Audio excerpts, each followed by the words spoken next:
പ്രയാഗ്രാജിലുള്ള ത്രിവേണി സംഗമത്തിൽ നിന്നും ഏകദേശം 1 കിലോമീറ്റർ മാത്രം അകലെയുള്ള ഹനുമാന്റെ ക്ഷേത്രമാണിത്. ലേറ്റെ ഹനുമാൻ മന്ദിർ എന്നാണ് ഇതിൻ്റെ പേര്. ബഡേ ഹനുമാൻജി മന്ദിർ എന്നും ഇത് അറിയപ്പെടുന്നു. ലേറ്റെ എന്ന് പറഞ്ഞാൽ കിടക്കുന്ന. ഇവിടെ കിടക്കുന്ന ഹനുമാന്റെ പ്രതിഷ്ഠ നമുക്ക് കാണാൻ സാധിക്കും.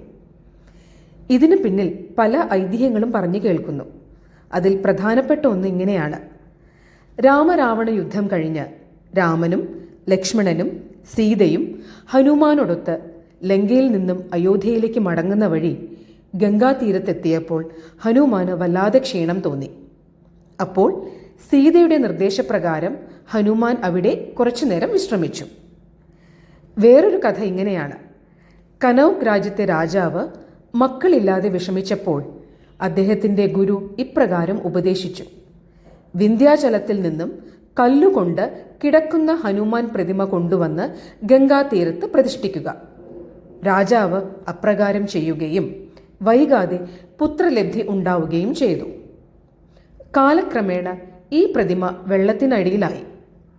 ഏറെ വർഷങ്ങൾക്ക് ശേഷം രാമഭക്തനായ ബാബ ബാലഗിരി മഹാരാജ് ഇത് കണ്ടെത്തുകയും ഇവിടെ ക്ഷേത്രം പണിയുകയും ചെയ്തു.